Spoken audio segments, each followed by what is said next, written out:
성경 봉독하겠습니다. 시편 1편입니다. 1절부터 6절까지 말씀 함께 합독하겠습니다. 1절의 말씀부터 합독하십니다.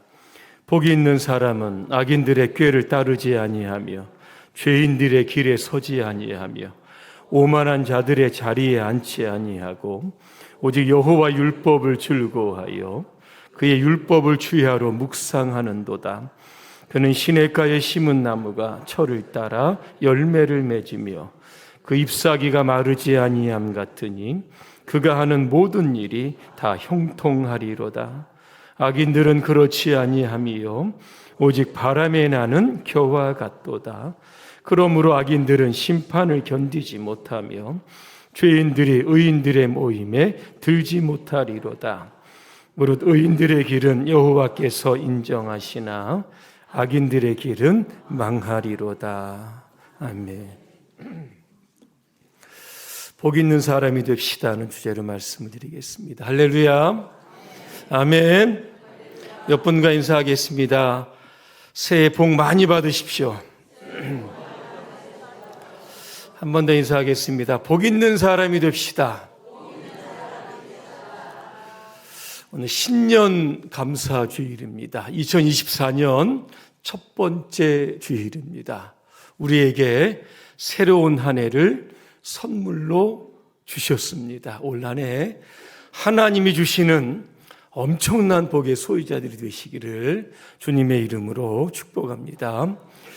미국의 시인이었던 로버트 프로스트라고 하는 분이 가지 않는 길이라고 하는 시를 썼습니다. 제가 한번 읽어드리려고 합니다. 노란 숲 속에 길이 두 갈래로 났습니다. 나는 두 길을 다 가지 못하는 것을 안타깝게 생각하면서 오랫동안 서서 한 길이 굽어 꺾여 내려가는 데까지 바라다 볼 수 있는 데까지 멀리 바라다 보았습니다. 중간 생략하고 마지막입니다. 훗날에 나는 어디선가 한숨을 쉬며 이야기할 것입니다. 숲속에 두 갈래 길이 있었다고, 나는 사람이 적게 간 길을 택하였다고, 그리고 그것 때문에 모든 것이 달라졌다고. 여기까지입니다. 인생은 두 갈래의 길이 있습니다. 세 갈래가 있으면 좋겠지만 두 갈래입니다. 그 길 중에 하나가 우리를 선택을 해야 됩니다. 성경에도 보면 두 종류의 사람, 두 갈래의 길, 이런 것들이 많이 소개됩니다. 마태복음 7장에 보면 좁은 길이 있고 어떤 길이죠? 넓은 길이 있습니다. 좋은 나무가 있고 못된 나무가 있습니다. 반석 위에 세워진 집이 있고 모래 위에 세워진 집이 있습니다. 오늘 본문에 보니까 복이 있는 사람이 있고 복이 없는 사람이 있습니다. 형통한 사람이 있고 망하는 사람이 있습니다. 의인이 있고 죄인이 있습니다. 우리는 이 둘 중에 하나를 반드시 여러분 선택해야 하는 겁니다. 여러분 복 있는 그 길 여러분 선택하시기를 바랍니다. 중국 식당에 가면 복자를 거꾸로 붙여놓은 식당이 있습니다. 왜 그럴까 보니까 하늘에서 복이 내려온다는 겁니다. 다시 말하면 하나님이 복을 주신다라고 하는 겁니다. 이런 속담이 있습니다. 뒤로 넘어져도 코가 깨진다. 맞습니까? 뒤통수가 깨져야 되는데 코가 깨집니다. 뭘 해도 안 되는 사람이죠. 이런 속담이 있습니다. 하늘을 쳐다봐도 동전을 줍는다. 이상하지 않습니까? 땅을 쳐다봐야 되는데 하늘을 쳐다본 하나님이 도우시면 이래나 저래나 그 사람은 되는 사람입니다. 그래서 다윗은 하나님을 가리켜서 이렇게 소개를 합니다. 시편 16편 2절입니다. 주 밖에는 나의 복이 없나이다 그랬습니다. 하나님이 나의 복의 근원이시다. 이렇게 고백하고 있는 겁니다. 그러면 성경이 말하는 복과 세상이 말하는 복, 이게 좀 다릅니다. 세상이 말하는 복은 어떤 복입니까? 눈에 보이는 복입니다. 예를 들면 무병장수, 건강하게 사는 것, 이거 복입니다. 그리고 돈 많이 버는 거, 통장에 자꾸 돈이 쌓여가는 거, 이것도 복입니다. 자녀들 잘 돼서 출세하는 거, 이것도 복입니다. 하지만 하나님이 주시는 복은 무엇일까? 하나님을 가까이 하는 것이 복이다 그랬습니다. 그러면 하나님을 가까이 하려고 하면 죄를 멀리해야 하는 겁니다.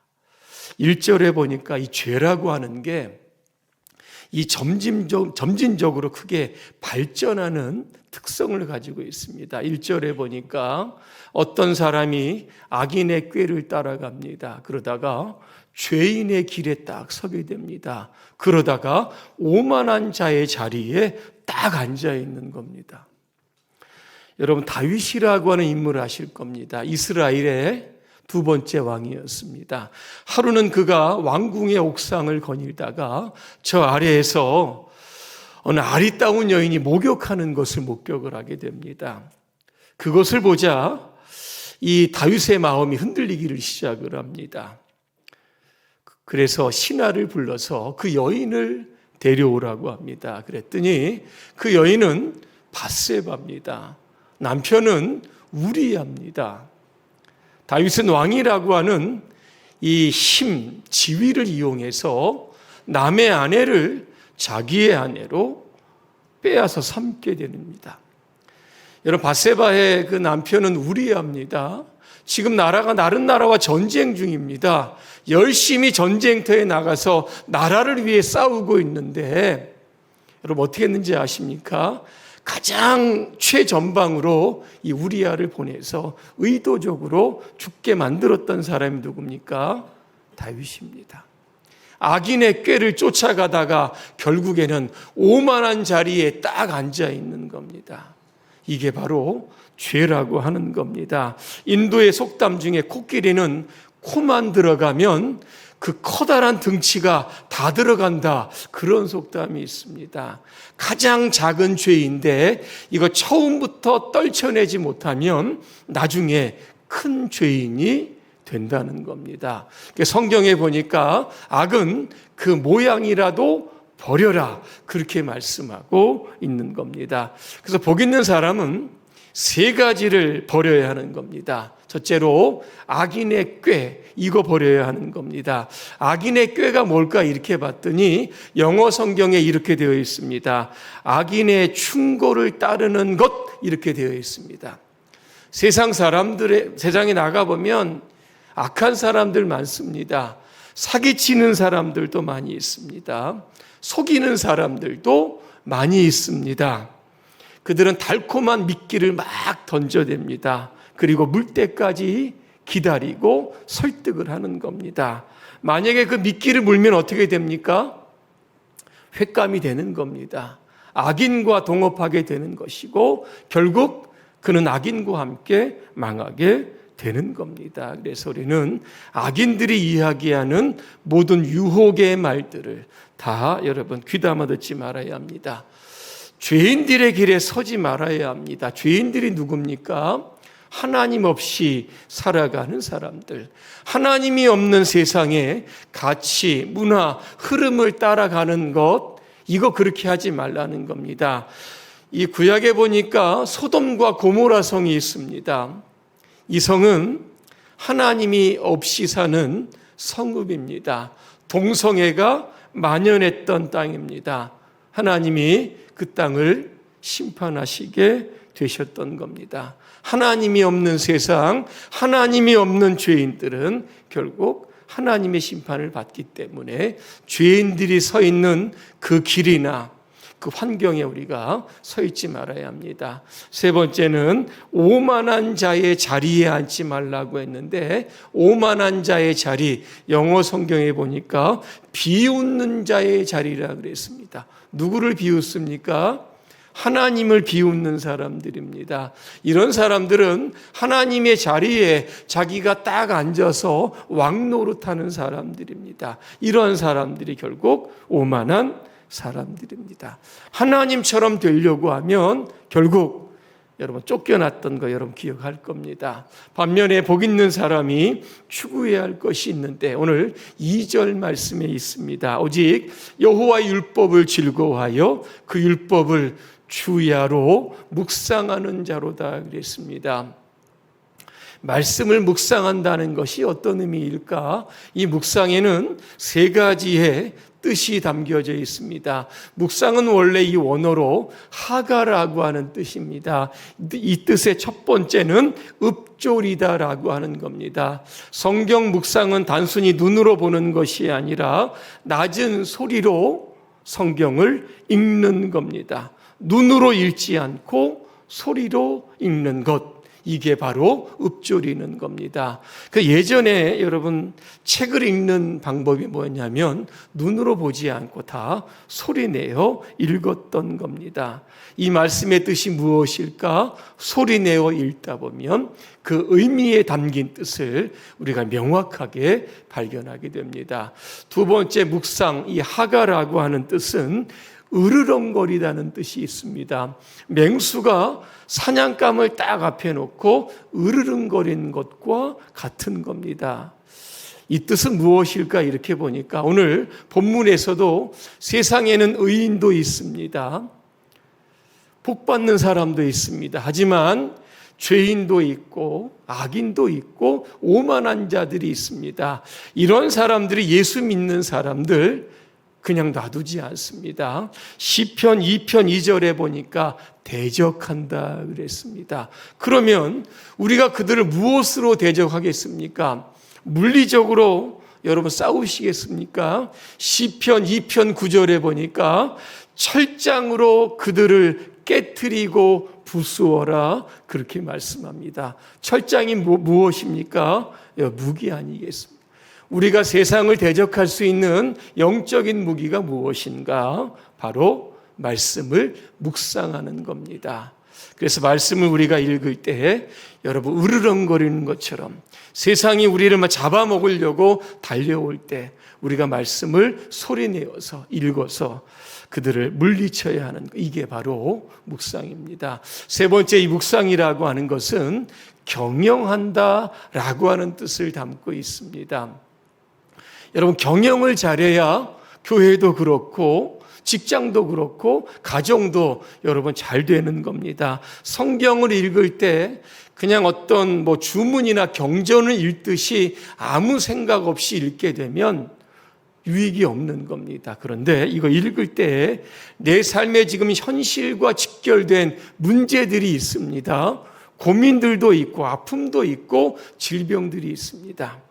이 문제에 대한 답을 묵상을 통해서 찾는 겁니다. 그래서 현실을 극복하고 우리의 아름다운 미래를 설계하고 경영하기 위해서 우리는 말씀을 묵상해야 하는 겁니다. 올한해 여러분 성경 묵상하실 때 읊조리시기를 바랍니다.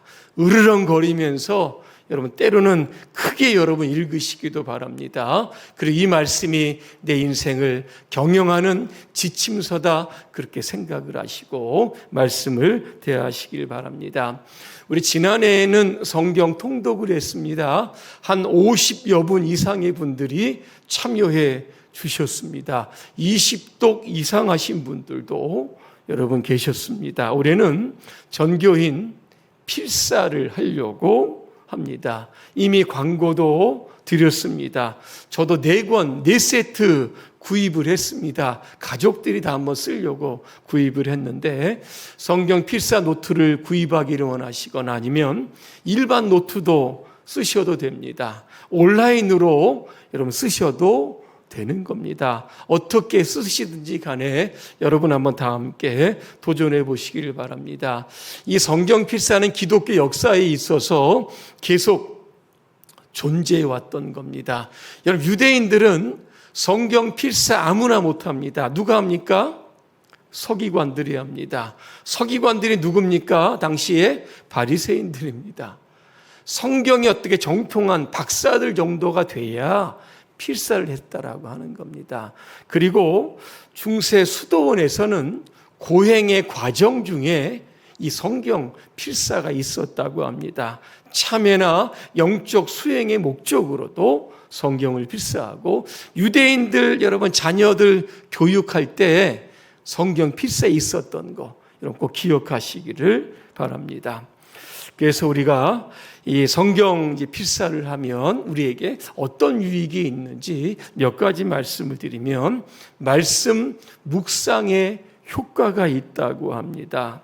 눈으로 보고 마음으로 이 성경 말씀을 자꾸 되뇌이고 손으로 쓰다 보면 그 말씀이 선명하게 나에게 주시는 말씀으로 깨닫게 된다는 겁니다.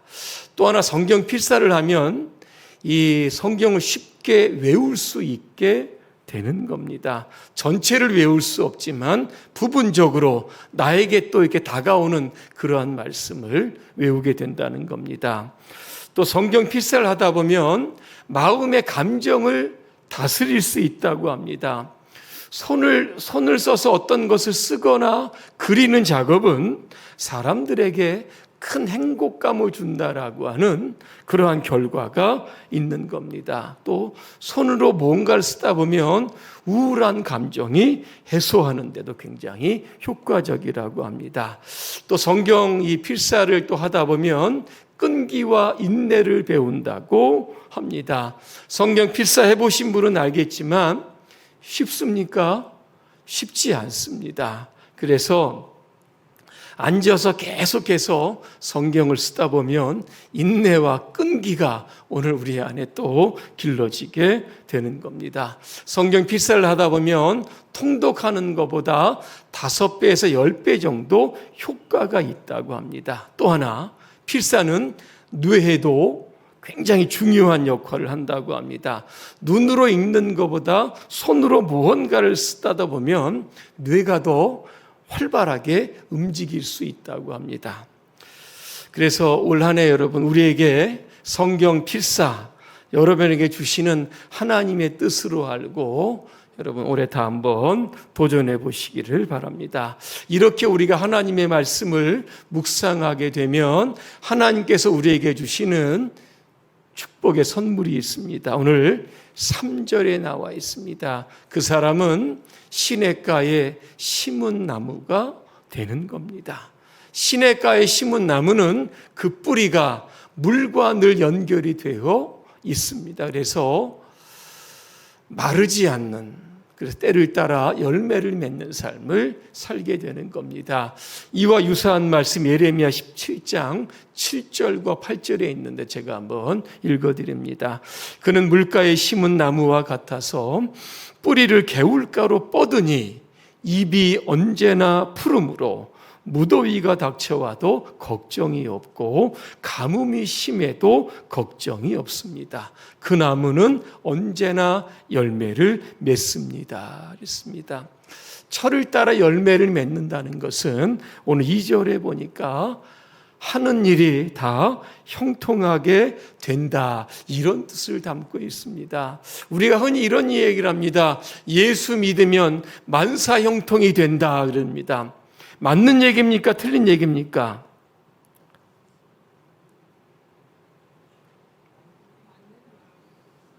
맞는 얘기입니까? 틀린 얘기입니까? 맞는 것도 같고 틀리는 것도 같고. 예수 믿는 사람들, 어려운 분 있습니까? 없습니까? 아픈 분 있습니까? 없습니까? 사업이 잘 안 되는 분 있습니까? 없습니까? 예상하지 못했던 불행 만나는 분들도 있습니다. 아니, 만사 형통이라면서 왜 이렇게 힘드는 것일까? 이유가 있습니다. 모든 일이 다 형통한다라고 하는 것은 형통의 개념을 우리가 조금 다르게 해석을 해야 되는 겁니다. 형통이라고 하는 것은 우리의 삶에 때로는 불행도 일어날 수 있고 어려운 일도 만날 수 있게 되지만 그때마다 하나님께서 함께 하심으로 말미암아 합력하여 더 우리에게 유익을 주시고 선을 주신다, 이렇게 해석을 해야 되는 겁니다. 요셉 여러분 아시죠? 17살 때에 형들에게 팔립니다. 애굽으로 노예에 팔립니다. 애굽의 그 바로의 신하 대장이었던 보디발의 집에 들어가서 이 노예로 살게 됩니다. 얼마나 억울합니까? 인생 끝난 거 아닙니까? 그런데 여러분 성경에 보니까 요셉을 이렇게 평가합니다. 창세기 39장 2절에 보니까 여호와께서 요셉과 함께 하심으로 그가 형통한 자가 되었다. 요셉의 주인이었던 보디발도 요셉을 향해서 이렇게 이야기를 합니다. 여호와께서 그의 범사에 형통케 하심을 내가 보았다. 그렇게 말씀하고 있는 겁니다.